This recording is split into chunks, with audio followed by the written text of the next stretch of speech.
Jovan Buha! Buha! Yo, I'm Jovan Buha, Lakers beat writer for The Athletic, and welcome to episode 52 of Buha's Block. I am back from my wedding and my honeymoon. I took about 3 weeks off, and I am ready to go. The season technically starts next week with Media Day and training camp. But tomorrow, Wednesday, Rob Pelinka and JJ Redick are holding their season opening press conference. I will be there providing coverage from my Twitter/X account, as well as on The Athletic afterward and on here afterward. So be on the lookout for that. And as for my wedding and my honeymoon, I will be discussing that at the end of the show. I know many of you have asked about it and been very supportive in terms of the congratulations and the well wishes. So I really appreciate it. I really thank you all for the love and the support of the last few weeks, the patience of allowing me to take a bit of a break right before the season starts. And I am back. I'm ready to roll. And again, if you want to hear a little bit about the wedding and the honeymoon and all that, I'll talk about it at the end of the show. But as far as the topic today, we're going to be doing 5 lineups that I want to see next season. And this was something that you guys decided on. I posted a community poll for you guys to vote on. The options were 5 lineups for next season, Western Conference tiers, a mailbag, and another option that you could comment about. And the 5 lineups won with over 50% of the vote. And it's a good reminder that if you have not subscribed yet to my YouTube channel, you can participate in the community notes and the community polls by doing so. So be sure to subscribe on YouTube and follow on Apple Podcasts, Spotify, and wherever you get your podcasts from. Before we get into the 5 lineups that I want to see next season, I have some general lineup strategy for the Lakers and a couple of the parameters I was working with to make these lineups. The first thing here is I think Anthony Davis, LeBron James, Austin Reeves, and D'Angelo Russell are starting locks. Those should be 4 of the 5 starters. And the 5th starter should be Rui Hachimura or Jared Vanderbilt. The Lakers have had success with both forwards in the starting lineup. Regardless of whichever side you are on, it has to be Rui or Vando in that 5th spot. I've been leaning Rui. I've been saying that for months. I think he's going to be the starting small forward for the Lakers, especially with the recent news that Jared Vanderbilt is still progressing from his injury from last season, and it's unclear what his availability is going to be like in training camp and in the preseason and even potentially to start the season. So a lot of uncertainty there with Jared Vanderbilt. So if we assume that Rui is going to be the starter, then I think looking at the bench, it's got to be Vando, Gabe, Max, and Dalton Connect as the 4 primary bench guys, with Christian Wood and Jackson Hayes vacillating depending on the matchup. I think the Lakers will probably go with 10 guys and maybe even 11, again, going with some double big looks. In general, the Lakers need to play with more size, so more 2 big lineups, more AD and Christian Wood, AD and Jackson Hayes, even some Wood and Hayes maybe in some bench lineups, but I'd like to see LeBron out there at least as the 3rd front court guy. But they should be playing most of the time with at least 3 of AD, Jackson Hayes, Christian Wood, LeBron, Jared Vanderbilt, and Rui Hachimura on the floor. Like bigger front courts. That's one thing that they need to correct from the last couple of seasons with Darvin Ham and his proclivity for 3-guard lineups and playing a bit smaller. Like the Lakers need to play bigger. This team played bigger last season. All the lineup data supported it. They were better defensively. They were better from a rebounding perspective. And especially when you have some perimeter guys who aren't plus defenders, who can't necessarily take on some of these elite assignments, it helps to have the size behind them and better rebounding and all that stuff. So again, general strategy. Also, Max Christie needs to be a fixture in the rotation. He needs to be playing 20 plus minutes, if not 25 plus minutes a night. So again, I think there's 4 starting locks. I think Rui's going to be the 5th starter. LA needs to play more 2 big looks. I think the top 10, 11 are right there for us. Like it's pretty clear who the 10 or 11 best players on this roster are, and Max Christie needs to be elevated. The Lakers do those things. If JJ Redick and his coaching staff can do those things, I think the Lakers rotation is headed in the right place, and really just comes down to figuring out what lineups and combinations work together, and then going from there. And then quickly, a couple of parameters for this exercise. One, LeBron and or AD are going to be in 4 of the 5 lineups. I wanted to make this realistic and not just come up with like wacky lineups of the young guys without LeBron and AD, or just throw different stuff against the wall. Like I wanted to try and ground this in reality. So those are the 2 Lakers best players, and I expect that at least one of them to be on the floor in almost any scenario, barring injury or foul trouble or whatever. LeBron and AD are going to be in a lot of these lineups, and there's one exception, which you'll see at the end. And then 2, I tried to mix up the players. So there are certain scenarios in which a guy might make a little bit more sense in a lineup, but I tried to go more with like a player archetype and just come up with different combinations. But I do have a variation for each lineup. So there are, I am noting that like this is the lineup I'm suggesting, but you could certainly tweak out a player or 2, and you could go with a similar vibe or a similar profile for each lineup in terms of like strengths and weaknesses. So I have the 5 players I'm suggesting or submitting, but you could go in a different direction if you really want to. Okay. So lineup number 1, I'm calling it the 2020 blueprint, and it's Anthony Davis, LeBron James, Jared Vanderbilt, Max Christie, and Austin Reeves. So to me, this is the Lakers' 3 best players, Anthony Davis, LeBron James, and Austin Reeves, along with their 2 best perimeter defenders in Jared Vanderbilt and Max Christie. And I call this the 2020 blueprint because the 2020 team is constantly brought up, and though I don't think the Lakers have the same personnel, the same two-way talent surrounding LeBron and AD like they did during that 2019-2020 championship season, I think Max Christie and Jared Vanderbilt are the players that approximate that the best. They're the KCP, Danny Green, Alex Caruso, Kyle Kuzma, Avery Bradley types. Now, definitely some differences between like Jared Vanderbilt is unlike any of those guys really, and Max Christie is a little bit more in that like Danny Green, KCP, archetype. He's not at that level yet. I think he has a chance to get there, but this is surrounding LeBron and AD with size and length, energy, athleticism, and we've seen that blueprint work for the 2019-20 season, the 2020-21 season, and even going back to 2022-23, and even last season, we've seen when you put the requisite size and athleticism and length around them, and guys who can play defense, guys who are good with loose balls and cutting and rebounding and all that stuff, you see good results. So this is a lineup that I would love to see next season. In general, I'd like to see Austin Reeves and Max Christie more as a backcourt together. I think that they complement each other very well.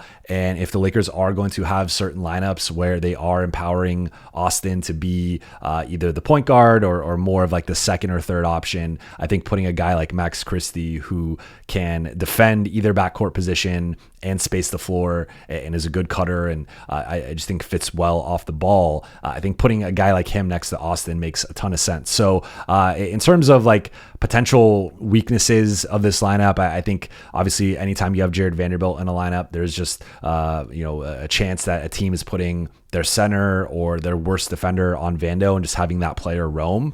So the Lakers have to be diligent in terms of how they attack that, how they counter that. And then I guess you could argue like maybe you could use another ball handler out there if it's primarily going to just be LeBron and Austin. Like that should be plenty. The Lakers should be able to get by with LeBron James and Austin Reeves. But when looking at AD, Vando, Max, like ideally you maybe have a better third ball handler out there. But I think all 3 guys, like AD, JJ Redick has talked about running more of the offense through him, having him more be like a passing hub around the elbows or above the arc. Vando actually played point guard previously, growing up, and I think has a better handle than he's given credit for. And Max, while you didn't take that step as a ball handler last season, I think has showed growth in that regard. And if he's like your fourth or fifth ball handler, I think that's fine for a lineup. So I really like this group. I think that, again, you're putting the size, length, athleticism, energy, defense around LeBron and AD, taking some of that dirty work off of them. And then you're putting Austin out there. And like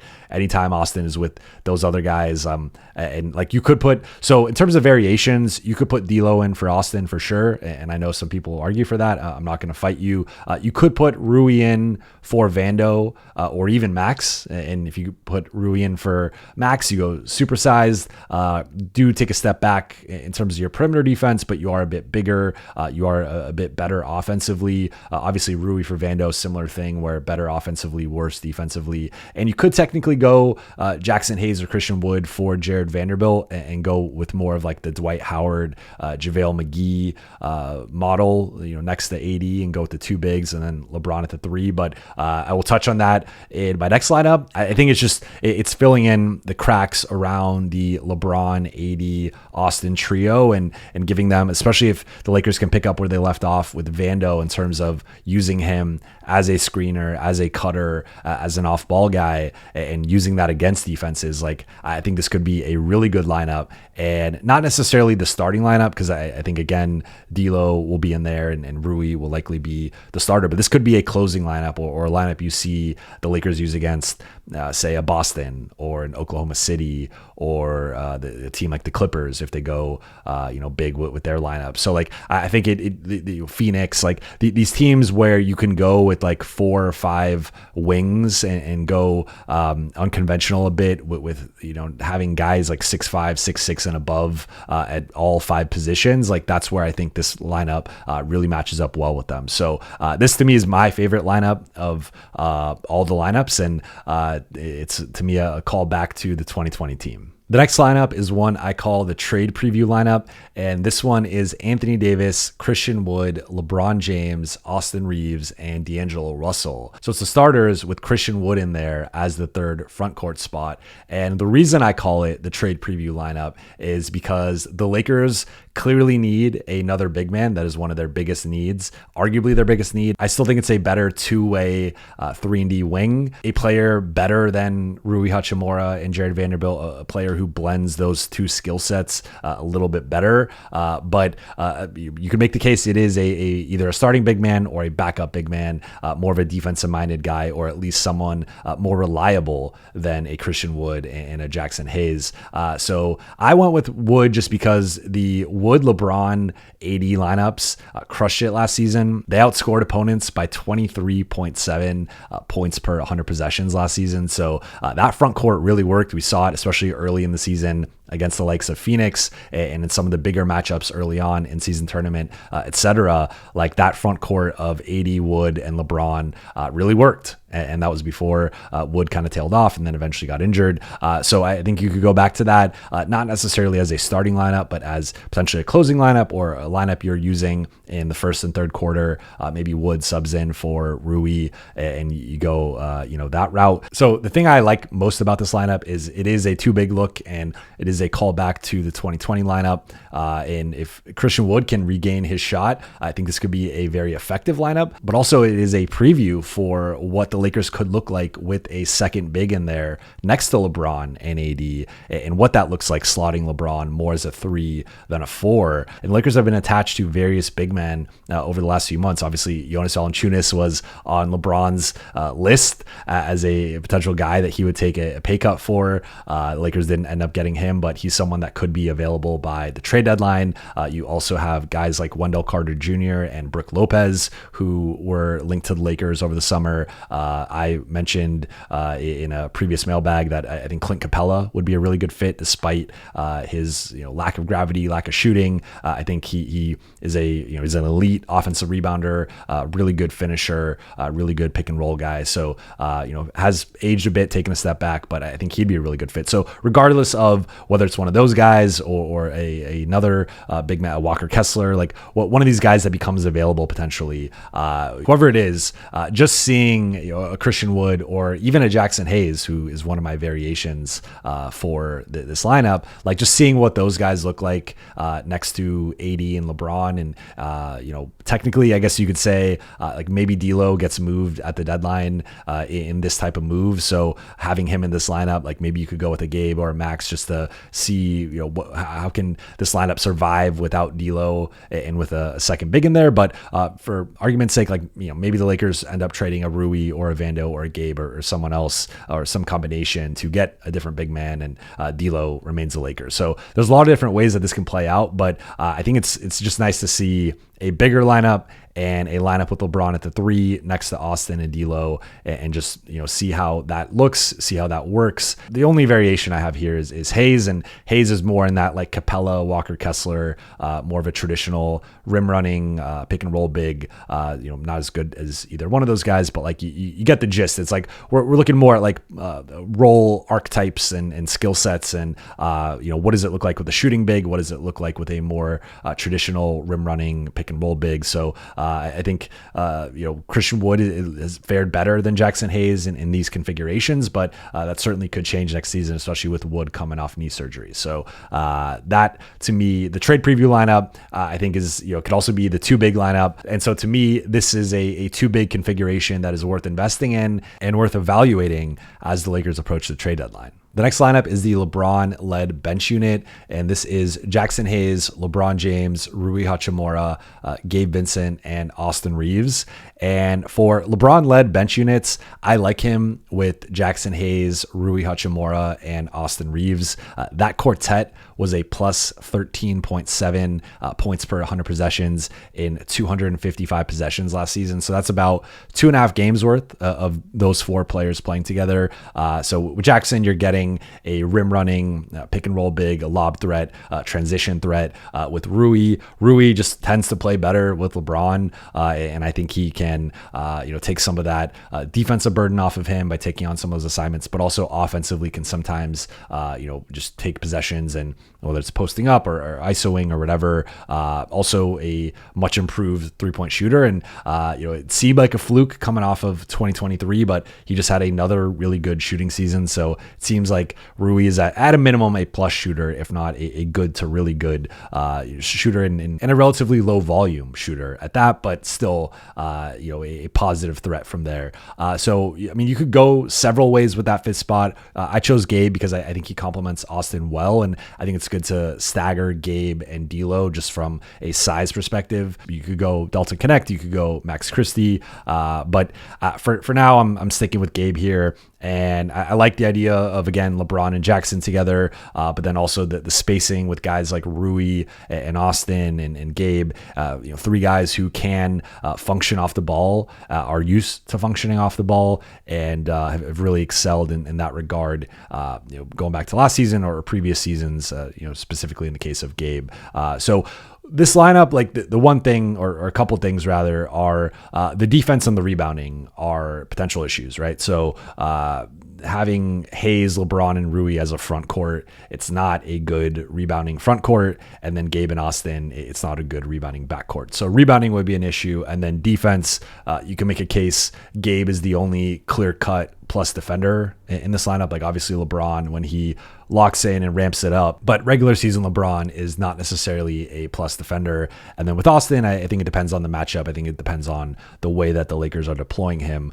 So defense and rebounding are certainly issues here. This is definitely more of an offensive minded lineup, more of a lineup that's going to try and run pick and roll with LeBron and Jackson, Austin and Jackson, LeBron and Austin, Austin and LeBron, space the floor, and then get out and transition, right? So I think the offense is the clear strength here, but we've seen this with LeBron-led second units in the past, where they lean more into the offensive end and playing with more pace and trying to space you out and attack you and get out in transition. So I think that is in line with previous LeBron-led second units. And this is really only going to be a unit that you see for like 4 to 6 minute shifts, probably like early to mid second quarter. So I think like you can kind of get away with worse defensive lineups at those points points of a game, like early to mid second quarter. So I think the core of it is going to be Jackson, LeBron, and Austin, and then to a lesser extent Rui, and then it really depends on your preference for that fifth guy. But again, you could go with a different look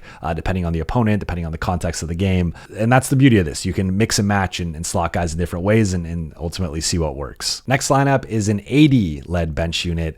So this is going to be Anthony Davis, Christian Wood, Jared Vanderbilt, Max Christie, and D'Angelo Russell. I like AD and D'Lo as a pairing. Last season, lineups with AD and D'Lo on and LeBron and Austin off were plus 7.6 points per 100 possessions. And that's what I did here with these bench lineups. I like AD and D'Lo as a pairing and then LeBron and Austin as a pairing. So I kind of split those two up and then are mixing and matching guys around them. But I think Max is the ideal backcourt partner for D'Lo. He can also be arguably the ideal backcourt partner for Austin. Vando to me works in this lineup just because he's playing next to three shooters in Christian, Max, and D'Lo. Though that is potentially a clunky fit anytime you're throwing Vando in a lineup. You got to be careful with that.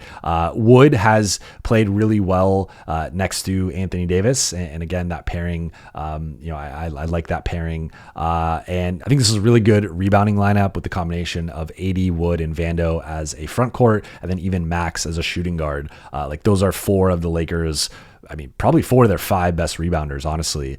So all in one lineup. Like this is going to be a really good rebounding lineup. Defensively, you have AD, Vando, and Max together, and then Wood as last line of defense. Defensive rebounder. So like this is gonna be a really good defensive lineup as well. And then offensively, you're running a lot of two-man game with AD and D'Lo. Those two guys are doing their thing. Christian Wood spacing the floor, potentially getting some post up or ISO opportunities occasionally, and then you have Vando and Max just filling in the cracks offensively, Max spacing the floor, Vando as a cutter, etc. So I really like this lineup. I probably like this lineup actually better than the LeBron-led bench unit. But to me, again, in terms of variations, you could go with Dalton or Gabe in that two spot in place of Max, or you could go with Rui and Vando's spot, though I don't really love Rui and Christian. I think there's a lot of overlap there in terms of skill set, so I don't really love Rui and Christian playing together. And then some of the defensive concerns there with those guys and just their spatial awareness. But I think this is a really good bench foundation for AD-centric bench lineups, and this is a lineup that I think could be really successful when LeBron is off the floor, which is something that the Lakers have historically struggled with in the LeBron AD era. And the final lineup, you could call it the Doomsday lineup. I'm going to call it the non-AD/LeBron lineup. But Jackson Hayes, Jared Vanderbilt, Rui Hachimura, Austin Reeves, and D'Angelo Russell. And this lineup did not play last season together, so we don't have a sample size with it. But what I like about this lineup is obviously you're going with three of your starters in Rui, Austin, and D'Lo. You're replacing LeBron with Vando, and then you're replacing AD with Jackson. So you're maintaining a certain level of size and length and athleticism and energy. You are putting in your best perimeter defender in Vando to help make up some of the loss of AD.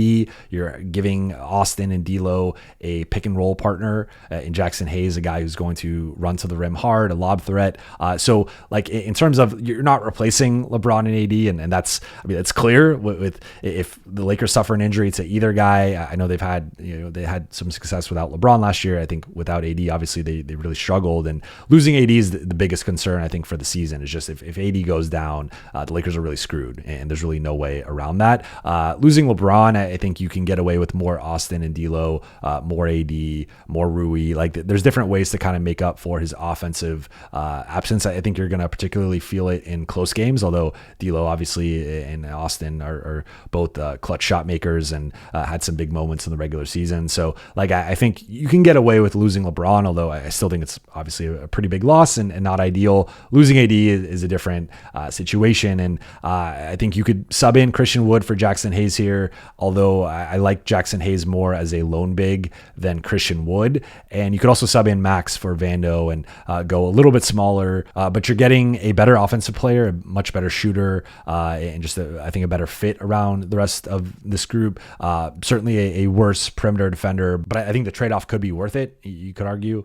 So I think either way, like the Lakers, like this is a Doomsday lineup because it's either injuries to both guys, or it's an injury to one guy and foul trouble for another guy, or a guy fouled out, or maybe he got injured in that game, or it's a back-to-back and one of the guys has to rest. So this is a lineup you probably don't want to see, but I think this is the Lakers' best way to attack a potential LeBron and AD absence. Let Austin and D'Lo cook offensively. You could throw Rui in there as well, and then lean on Jackson and Vando defensively. Doomsday for sure. Lakers do not want to be in this position of having to rely on this lineup, but if they have to, this is the lineup I personally would like to see. But I want to hear from you guys, so let me know in the comment section on YouTube, or for those listening, let me know either on YouTube or on Twitter/X, whatever you want to call it, what you think of these lineups. Is there a lineup I didn't mention that you'd like to see? Is there a tweak you'd like to make to one of these lineups where maybe you like one of the variations better than the actual lineup? So let me know in the comment section which lineups you like, which lineups you don't like, which combinations you'd like to see, what are your names for them. So I'd love to hear and interact with you guys in the comment section about this. This was a very interactive experience for me of letting you guys dictate the topic, and I want to do more of that moving forward, of just setting polls of these are the ideas I'm currently thinking about. And I do want to do the Western Conference tiers at some point, potentially as soon as next week, but I will be doing that at some point in the preseason. Then I will be having a mailbag at some point over the next couple of weeks. For those who care, I will now touch on my wedding and honeymoon. So wedding was in Palm Springs a couple of weeks ago. So we rented out this boutique hotel where most of the guests could stay, and it was nice where every room was a guest and someone that we knew and we loved, and just having all our friends and close family there for a couple of days was incredible. So Friday night was a welcome party. We had gelato and beer and wine, and we did rakia shots for those who are Serbian or been to the Balkan regions. You know what rakia is. So we had a couple of toasts and speeches from my brother, my wife Helena's brother, and a couple of my best friends and her best friend. And so we had that whole setup, and then after party and getting a bit rowdy, getting a bit wild. And then the next day, of course, was the wedding, and so got ready over there with my groomsmen and my son and my other friends that were there were all coming through, and we were watching college football and drinking and playing music and just hanging out, getting ready. So did that. I got all my groomsmen customized Funko Pops of them, and so it's them in a tux with a couple of items that I felt represented them. So that to me was a fun little thing, a fun little surprise for them, and they were all really pleased with that. So did that, and then did all our photos and stuff, and then the wedding and ceremony, and it was really cool to have my son there. We had a matching tuxedo, we had matching Jordan 11 gratitudes.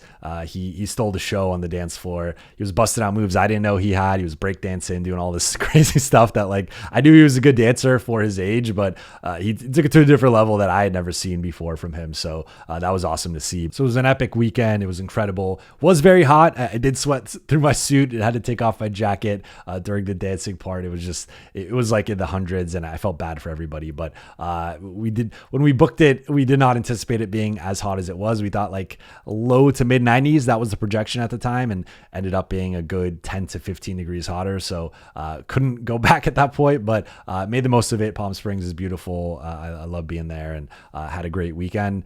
So that was that. Then we went to a few days later, we went on our honeymoon, and we went to Maui first, and then Waikiki/Honolulu, 5 days in each place. And in Maui, it was primarily just beach, snorkeling, pool, drinking, watching football, reading, and just hanging out. There was a little mall there that we kept going to.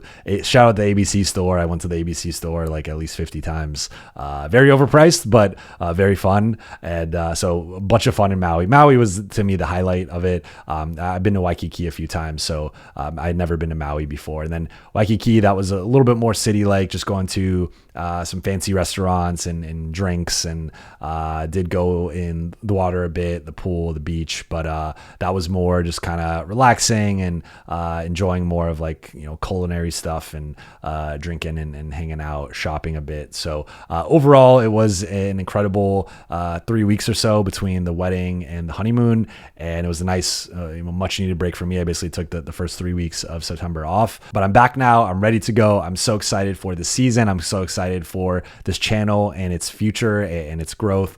So thank you guys again for being patient as I took a break. So for those watching on YouTube, please be sure to hit that subscribe button, turn on channel notifications, and like and comment on this video if you enjoyed it. And for those listening on Apple Podcasts, Spotify, or your podcast platform of choice, be sure to follow, download, and leave a 5-star review. I'll be back tomorrow with 5 takeaways from the Rob Pelinka, JJ Redick season opening press conference. I will talk to you then.